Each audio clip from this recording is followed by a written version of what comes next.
Station, this is Houston. Are you ready for the event? I am ready. KTRK, this is Houston. Please call station for a voice check. I ask him how he's doing. He keeps saying he's doing. Station, this is KTRK-TV. How do you hear me? I have you loud and clear. Welcome aboard the International Space Station. Brother and fellow astronaut Scott Kelly. Good morning, Scott. You're going to be talking to Tom and Sharon here in about 30 seconds. Tom and Sharon in about 30 seconds. Twins, but they are best friends.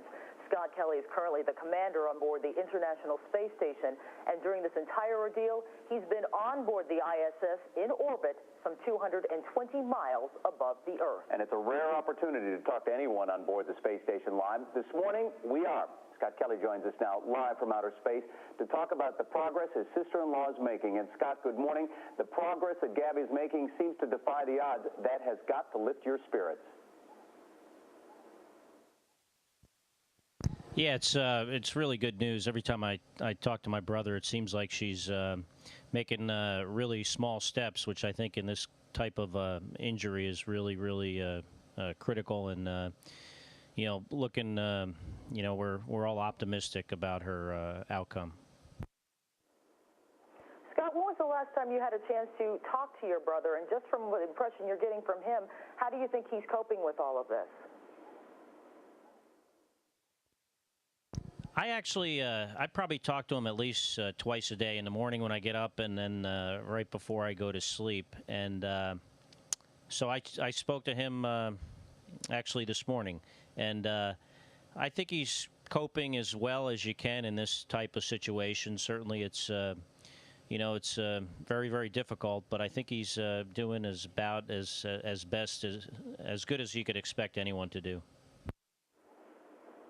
Scott, back to that fateful day. How did you hear about the shooting of Gabby, and what went through your mind? Mark said his was just disbelief for a number of minutes.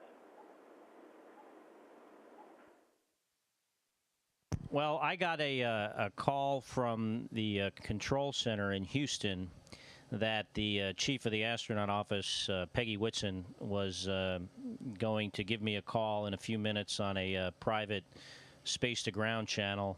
And when you hear that, you're kind of, expecting bad news to get a call without any heads up to have Houston tell you that the chief of the astronaut office is going to, call you soon. And, I talked to her a couple of minutes later, and she, told me that, Gabby had been shot, and, there were certain unconfirmed reports of things, and that was that. It was a pretty quick conversation.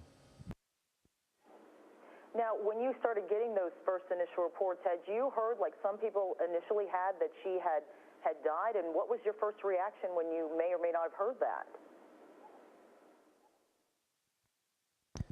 Well, I told Houston as soon as I got the word that I wanted to hear any news that the news was reporting, and they they complied with my request. So they told me, and again on a private channel, the tragic news that was, fortunately turned out to be incorrect. So, yeah, I had heard that, and I knew it was unconfirmed. So it was, of course, a horrible thing to hear. And but I still hope that since it wasn't confirmed, that it wasn't true, and it turned out, that was the case, which was, fantastic news to eventually hear. Scott, you two are best friends. Has it been frustrating to be 220 miles above the Earth and not be at Mark and Gabby's side?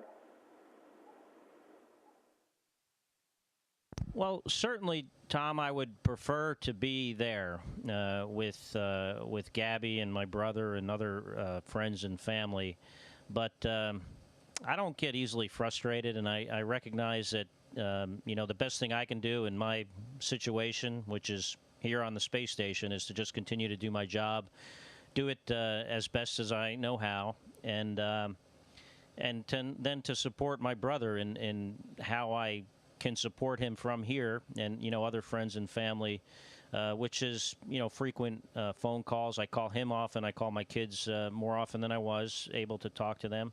And so, it's not really frustrating. I kind of understand that's, these are the cards we're dealt, and we have to live with them. Now, you mentioned how you were able to talk to your family more often because of this, especially your children, and both of you having 2 children. How have they been able to cope with this, and how have you been able to communicate all of this information to them to keep them calm?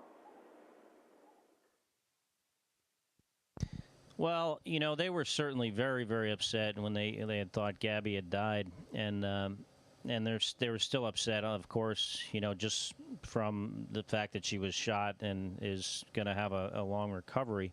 And,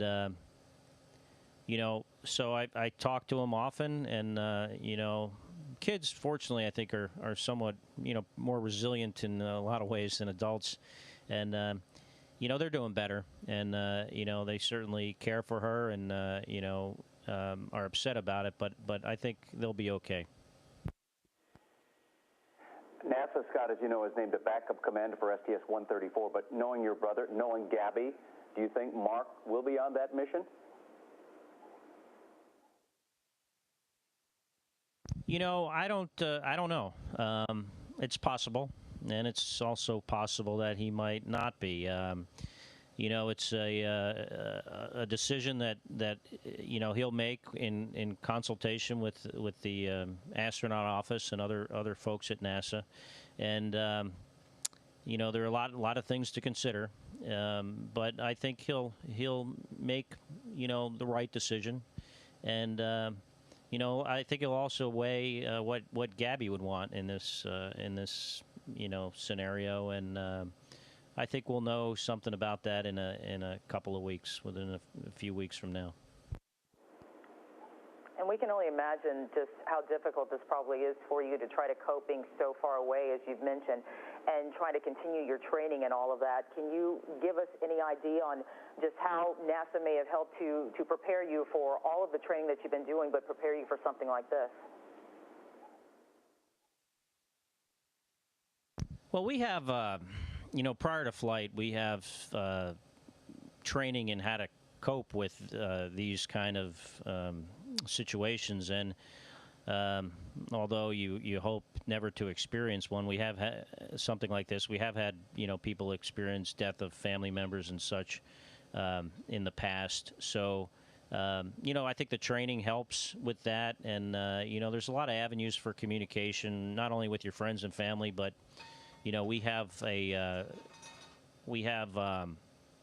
frequent conferences with psychologists and psychiatrists, just as a matter of course, as a matter of being in this isolated environment. So there are avenues for us to talk to people if we need to in this type of circumstance. Scott, one final question, and that is, I found your statement very interesting, that you look out the window of the space station every day and you see that peaceful world, and yet when you get in close, there are these kinds of things that can jar anyone. Your feelings now as you face the recovery of your sister-in-law and help your brother along?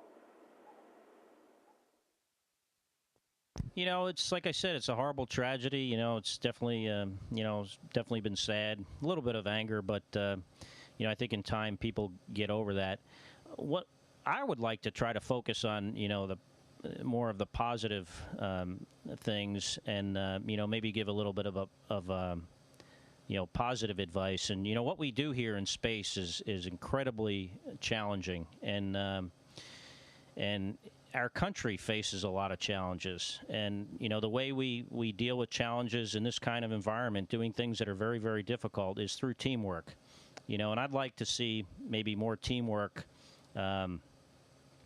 with people not only in our government, but everyone in meeting the challenges our country faces. So, hopefully, if anything good can come out of something like this, it's that we learn to work better together. All right, Scott Kelly live on the space station. Much more in our later newscast. Thanks, Scott.